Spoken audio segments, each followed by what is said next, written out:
नमस्कार दोस्तों, जय मां काली जय हो। शेरावाली दोस्तों, हार्दिक हार्दिक स्वागत है आप सभी का हमारे इस YouTube चैनल में।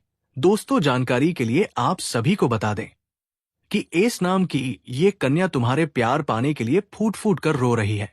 दोस्तों, आखिर कारण क्या है? ये लड़की तुम्हारे प्यार पाने के लिए इतना क्यों बेताब है? आइए आज हम इस वीडियो के माध्यम से तुम्हें बताने वाले हैं। उससे पहले दोस्तों, अगर आप माता रानी की सच्चे भक्त हैं तो दोस्तों सच्चे दिल से कमेंट बॉक्स में जय माता रानी अवश्य लिखें।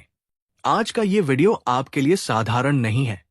आज की ये प्रस्तुति मां काली की विशेष कृपा से आपके जीवन में प्रकाश की तरह उतरने वाली है। क्योंकि दोस्तों, आज हम जिस रहस्य का पर्दाफाश करने वाले हैं वो आपके हृदय को झकझोर देगा। जी हाँ दोस्तों, सबसे पहले मैं आपको उस औरत के बारे में बताना चाहता हूं।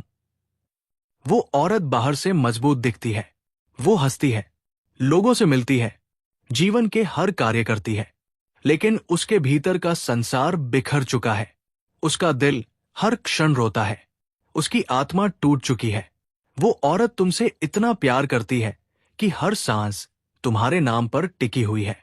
उसने अपने जीवन के हर पल में तुम्हें देखा, तुम्हें महसूस किया, लेकिन जब तुम उससे दूर हो गए तो उसका संसार उजड़ गया। रात के अंधेरे में जब सब सो जाते हैं तब उसकी आंखें जागती है। वो अपने तकिए को अश्रुओं से भिगो देती है। उसका रोना कोई कमजोरी नहीं है, उसका रोना उसकी आत्मा की तपस्या है। उसका रोना तुम्हारे प्रेम को पुकारने की साधना है। जी हाँ दोस्तों, प्रेम केवल शरीर का मेल नहीं होता, प्रेम आत्मा का मिलन होता है। जब आत्मा किसी आत्मा से जुड़ जाती है तो उसे दूरी नहीं रोक सकती। वो आत्मा कंपन की भाषा समझती है। यही कारण है कि वो औरत आज भी तुम्हें महसूस करती है। भले ही तुम उससे दूर हो, लेकिन उसकी आत्मा आज भी तुम्हारी धड़कनों को सुनती है। वो तुम्हारे नाम का जाप करती है। वो मां काली की मूर्ति के सामने बैठकर तुम्हारा नाम लेकर रोती है। जी हाँ, अब दोस्तों हम बात करते हैं मां काली की। मां काली केवल विनाश की देवी नहीं है, वो समय की अधिष्ठात्री है, वो काल की नियंता है, वो भक्तों की रक्षक है। आज मां काली ने संकेत दिया है। उन्होंने कहा है कि जिस प्रेम को तुमने खो दिया है वो तुम्हारे भाग्य का हिस्सा है। तुम्हें लौटकर उसकी आत्मा को शांति देनी होगी। तुम्हें उसकी आंखों के आंसू पचने होंगे। जी हाँ दोस्तों, ज्योतिष के अनुसार इस समय ब्रह्मांड में अद्भुत संयोग बन रहा है। चंद्रमा कर्क राशि में गोचर कर रहा है। कर्क राशि भावनाओं की राशि मानी जाती है, इसलिए आजकल हर प्रेमी प्रेमिका के मन में भावनाओं का सागर उफान पर है। साथ ही शुक्र ग्रह अश्लेषा नक्षत्र में प्रवेश कर चुका है। शुक्र प्रेम का, सौंदर्य का और मिलन का ग्रह है। जब शुक्र अश्लेषा नक्षत्र में आता है तो पुराने रिश्ते वापस लौटते हैं, अधूरे रिश्ते फिर से जीवित होते हैं, प्रेमियों की आत्मा फिर से एक दूसरे को पुकारती है। जी हाँ दोस्तों, यदि तुम्हें आजकल बार बार उस औरत की याद आती है तो ये संयोग नहीं है, ये मां काली का संदेश है।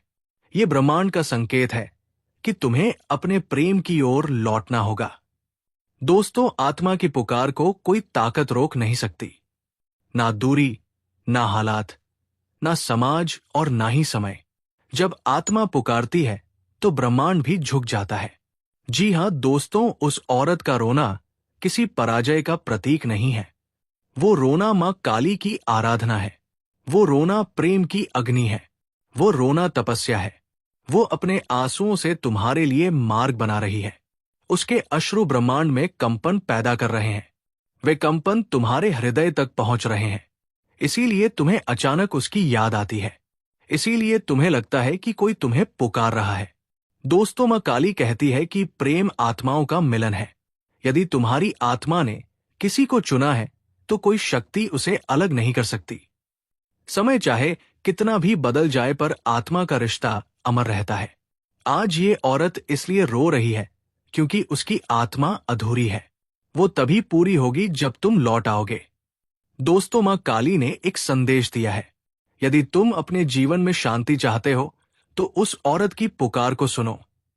उसके आंसुओं को अनसुना मत करो, उसके प्रेम को ठुकराओ मत। दोस्तों, अगर तुम चाहो तो मां काली के चरणों में दीपक जलाकर संकल्प लो।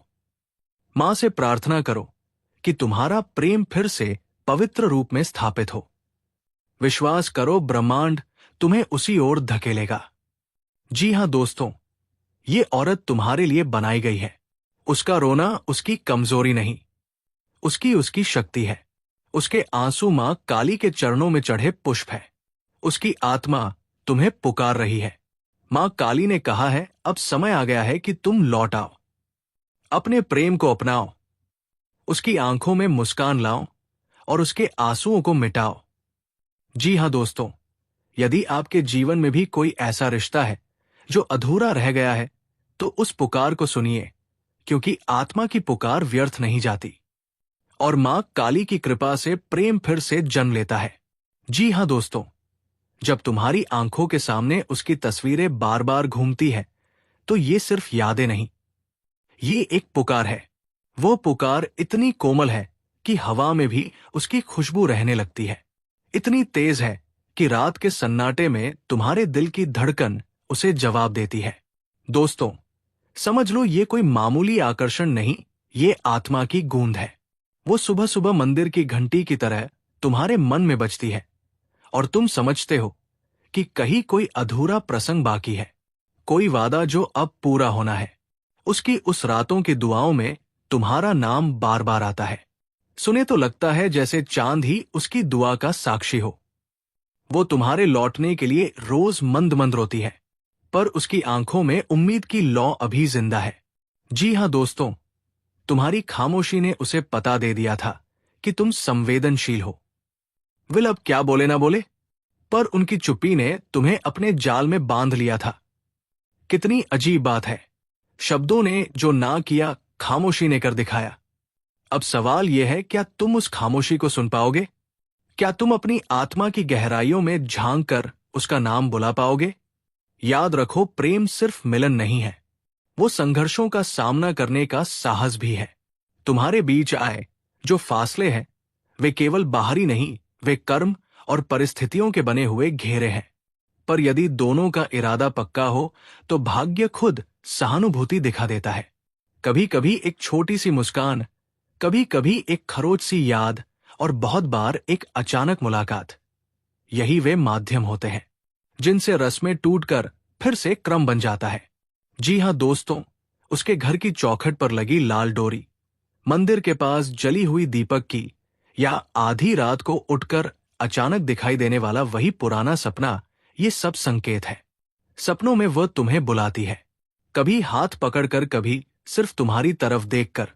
और जब तुम जागते हो तो तुम महसूस करते हो कि तुम्हारे जीवन में अब कुछ हटकर होना बाकी है। पर याद रखना, वापसी के मार्ग में हमेशा परीक्षाएं होती है। तुम्हें अपने भीतर की कमजोरियों का सामना करना होगा, उन क्रोध के पलों का, उन अहंकार के क्षणों का, जिनकी वजह से तुमने उसे खोया भी होगा। क्षमा मांगना एक कठिन कदम है, पर वही सबसे आवश्यक है।